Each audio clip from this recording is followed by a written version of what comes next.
అందరికీ నమస్తే. చాలా ముఖ్యమైన టాపిక్తో మీ ముందుకు వచ్చాను ఈరోజు. అదేంటంటే ఇది వినడానికి చాలా షాకింగ్గా అనిపించింది. నేషనల్ మెడికల్ కమిషన్ ఒక 2 days బ్యాక్ ఒక రిపోర్ట్ని బయటపెట్టింది. అదేంటంటే మన దేశంలో చదువుతున్న మెడికల్ స్టూడెంట్స్లో సుమారుగా 37,000 మంది మెడికల్ స్టూడెంట్స్ వాళ్ళ మెంటల్ ఇల్నెస్ ఇష్యూస్ గురించి ఎక్స్ప్రెస్ చేశారు. అంటే వాళ్ళ మెంటల్ హెల్త్ సరిగ్గా లేదని వాళ్ళు చెప్పుకున్నారు. 37,000 మంది అనేది చాలా చిన్న నెంబర్ కాదు, చాలా పెద్ద నెంబరు. వీళ్ళందరూ ఎవరు? రేపు పొద్దున డాక్టర్స్ అయ్యి మిగిలిన వాళ్ళందరికీ వైద్యం చేయాల్సిన వాళ్ళు, మిగిలిన వాళ్ళ యొక్క ఆరోగ్యాన్ని కాపాడాల్సిన వాళ్ళు. అలాంటి వాళ్ళు 37,000 మంది మానసిక రుగ్మతతో బాధపడడం అనేది చాలా భయంకరమైన విషయము. అది 37,000 మంది అనేది టిప్ ఆఫ్ ద ఐస్బర్గే, పైకి మాత్రమే కనిపించేది. ఇంకా చెప్పుకోని వాళ్ళు చాలామంది ఉంటారు. ఎందుకంటే మెంటల్ హెల్త్ గురించి మన సమాజంలో చాలా స్టిగ్మా ఉంటుంది.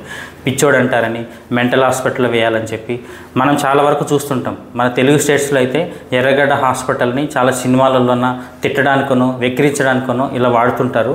ఈ సంస్కృతి మనం బంద్ చేసుకుంటే మంచిది. అలా ఎర్రగడ్డ హాస్పిటల్ కానీ లేకపోతే మెంటల్ ఇల్నెస్ ఉన్న వాళ్ళని కానీ తక్కువగా చూడటము, చులకనగా చూడటం చాలా మంచి విషయం కాదు. దానివల్ల వాళ్ళకున్న రుగ్మతని వాళ్ళు బయటకు చెప్పుకోలేరు. కానీ ఒక మనిషి జీవితంలో కనీసం 7 నుండి 10% మంది ఏదైనా ఒక్కసారన్నా డిప్రెషన్కు లోన్ అవుతారు, యాంగ్జైటీ డిజార్డర్కి లోన్ అవుతారు, మెంటల్ ఇల్నెస్ లోన్ అవుతారు. మామూలు జ్వరము, సర్ది, దగ్గు, వాంతులు, మోషన్స్ లాంటి ఇల్నెస్సే మెంటల్ ఇల్నెస్ కూడా. వీటికి ఎలాగో మెడిసిన్స్ ఉంటాయో, వీటికి ఎట్లాగో ట్రీట్మెంట్ ఉంటుందో, వీటికి తీసుకోవాల్సిన జాగ్రత్తలు ఎలాగ ఉంటాయో మెంటల్ ఇల్నెస్ కూడా అలాంటిగా మెడిసిన్ ఉంటుంది, అట్లాగే తీసుకోవాల్సిన జాగ్రత్తలు ఉంటాయి. అది ఎవరికి వచ్చినా ప్రమాదం, డాక్టర్స్కి వస్తే ఇంకా ప్రమాదం. ఎందుకంటే చాలా కష్టపడిన తర్వాత ఒక డాక్టర్ని సమాజం తయారు చేస్తుంది. ఆ డాక్టర్కి డిప్రెషన్కి గురయ్యే డాక్టర్ సూసైడ్ చేసుకొని ఏదైనా జరిగితే అది చాలా నష్టం జరుగుతుంది సమాజానికి, ఆ కుటుంబానికి. ఇది మంచి విషయం కాదు. సుమారుగా డాక్టర్స్లో సూసైడల్ రిస్క్ మామూలు పాపులేషన్తో కంపేర్ చేస్తే 2.5 times ఎక్కువగా ఉంది. Last 5 yearsలో 130 members medical students suicide చేసుకొని చనిపోయారు. యావరేజ్గా మనం స్టాటిస్టిక్స్ తీసుకుంటే ఒక్క సంవత్సరంలో 400 మంది డాక్టర్స్ సూసైడ్ చేసుకుంటున్నారు ఏదో ఒక కారణంతో. 30% డాక్టర్స్ మెంటల్ ఇల్నెస్ సఫర్ అవుతున్నారు. అవుట్ ఆఫ్ 100 డాక్టర్స్, 100 మంది డాక్టర్లో 30 మంది మానసికమైన వ్యాధితో బాధపడుతున్నారు. ఆ 30 మందిలో సుమారుగా 17% మందికి సూసైడల్ థాట్స్ వస్తున్నాయి, ఆత్మహత్య చేసుకోవాలని ఆలోచన వస్తుంది. ఇది మంచి విషయం కాదు. దీనికి ప్రధానమైన కారణం ఏంటంటే, ఫస్ట్ పాయింట్, మిగిలిన వాళ్ళ working hours, doctors working hours different. యూజువల్గా 1 weekలో 80 hours వర్క్ చేస్తే ఆ మనిషి ఎఫిషియన్సీ దెబ్బతింటుంది. మోర్ దెన్ 80 hours అసలు పని చేయకూడదు, ఎంత పెద్ద వర్క్ అయినా కానీ. కానీ మన Indian doctors more than 100 hours per week పనిచేస్తున్నారు అటెస్టెడ్స్. ఇది చాలా ప్రమాదకరం. దీనివల్ల బర్న్ట్ అవుట్ ఫీలింగ్ వస్తుంది. బర్న్ట్ అవుట్ అంటే ఏంటంటే ఫిజికల్గా, ఎమోషనల్గా ఎగ్జాస్ట్ అయిపోవడం, ఫిజికల్గా, ఎమోషనల్గా, మెంటల్గా ఎగ్జాస్ట్ అయిపోవడం, ప్రొలాంగ్ స్ట్రెస్ వల్ల, కంటిన్యూస్ ఈ వర్క్ స్ట్రెస్ వల్ల వాళ్ళు ఎగ్జాస్ట్ అయిపోయి బర్న్ట్ అవుట్ అయిపోయిన తర్వాత దీని పర్యవసానమే యాంగ్జైటీ డిజార్డర్స్, డిప్రెషన్స్ జరుగుతాయి. దీనివల్ల సబ్స్టెన్స్ అబ్యూజ్, డ్రగ్ అడిక్షన్ కూడా మెడికల్ కాలేజ్లో కానీ విపరీతంగా పెరుగుతుంది, ఎందుకంటే ఈ స్ట్రెస్ని హ్యాండిల్ చేయలేక. సెకండ్ పాయింట్ ఏంటంటే, సుమారుగా 45% ఆఫ్ ద డాక్టర్స్, 100లో 45 మంది ఈవెన్ 7 hours కూడా నిద్రపోతలేరు. అట్లీస్ట్ మినిమం 7 hours స్లీప్ ఉన్నది ఓన్లీ 55% వాళ్ళే. 45% వాళ్ళకి లెస్ దెన్ 7 hours స్లీప్ ఉంటుంది. నిద్ర లేకపోవడము, ప్రొలాంగ్డ్ స్ట్రెస్.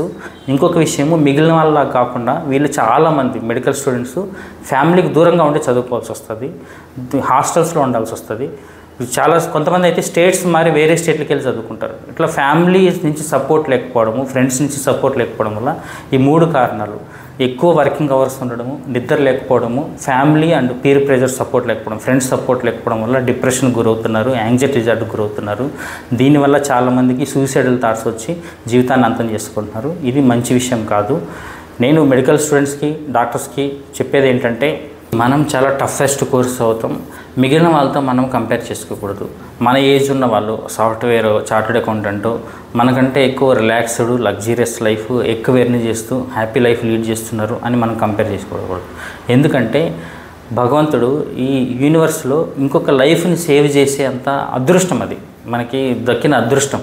ఇంకొకరు సఫరింగ్ని, పెయిన్ని తీయగలిగే శక్తి కొంతమందికి మాత్రమే ఉంటుంది. సో ఇది మన ప్రివిలేజ్.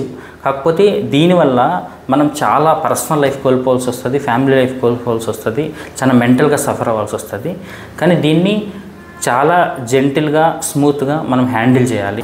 మనకి ఏదైనా మెంటల్ ఇల్నెస్ ఉందని అనిపించినప్పుడు, డిప్రెషన్ అనిపించినప్పుడు, బర్న్అవుట్ ఫీలింగ్ వచ్చినప్పుడు, యాంగ్జైటీ అని అనిపించినప్పుడు మనం సైకియాట్రిస్ట్ హెల్ప్ తీసుకోవడం తప్పు కాదు. మామూలు ఫిజిషియన్ లాగే సైకియాట్రిస్ట్ కూడా ఒక ఫిజిషియన్, మెంటల్ హెల్త్ చూసుకునే అతను. ఖచ్చితంగా వాళ్ళ హెల్ప్ తీసుకోవాలా, మన ఫ్రెండ్స్తో షేర్ చేసుకోవాలా, ఫ్యామిలీస్తో షేర్ చేసుకోవాలా. అసలు అలాంటి సిచ్యుయేషన్ రిపీట్ కాకుండా ఉండడం కోసం పాజిటివ్ ఎనర్జీ ఉండాలి, మన చుట్టుపక్కల పాజిటివ్ ఆరా ఉండాలి, డే మొత్తం పాజిటివ్తో స్టార్ట్ చేయాలా. ఖచ్చితంగా ఏదైనా ఒక మంచి పుస్తకం చదవడం అలవాటు చేసుకోవాలా. చాలామంది గ్రేట్ లీడర్స్ లైఫ్ చదివితే మనకి అర్థమవుతుంది వాళ్ళందరూ కూడా మనకంటే ఎక్కువ కష్టాలు అనుభవించుంటారని. అప్పుడు మనకు వచ్చిన కష్టం చాలా చిన్నది అనిపిస్తుంది. సో ఖచ్చితంగా గ్రేట్ లీడర్స్ బయోగ్రఫీ లాంటివి చదవాలి, మనం వాళ్ళని ఇన్స్పిరేషన్ పెట్టుకోవాలి. అట్ ద సేమ్ టైం వీలైతే ప్రాణాయామ, యోగా, మెడిటేషన్ లాంటివి చేయాలి. టైం దొరికినప్పుడు ఫ్యామిలీతో టైం స్పెండ్ చేయాలి, ఫ్యామిలీ మెంబర్స్తోనో ఫ్రెండ్స్తోనో మన ప్రాబ్లమ్ సాల్వ్ చేసుకోవాలి. ఖచ్చితంగా హెల్ప్ తీసుకోవాలి. మెంటల్ ఇల్నెస్ మనది సౌండ్గా లేవు, మనం మెంటల్గా ఏదైనా ప్రాబ్లం వస్తుందంటే హెల్ప్ తీసుకోవడానికి మనం నామోషి పడకూడదు, సిగ్గుపడకూడదు, మొహమాట పడకూడదు. Thank you.